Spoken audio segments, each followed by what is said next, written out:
times when you feel like there's a sign there on your back. Says I don't mind if you kick me, seems like everybody has. Things go from bad to worse, you think they can't get worse than that, and then they do. You step off the straight and narrow and you don't know where you are. Use the needle of your compass to sew up your broken heart. Ask directions from a genie in a bottle of Jim Beam and she lies to you.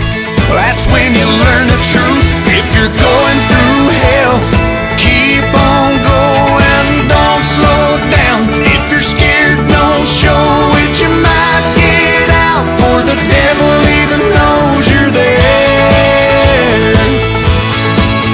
Well, I've been deep down in that darkness, I've been down to my last match. Felt 100 different demons breathing fire down my back, and I knew that if I stumbled I'd fall right into the trap that they were laying.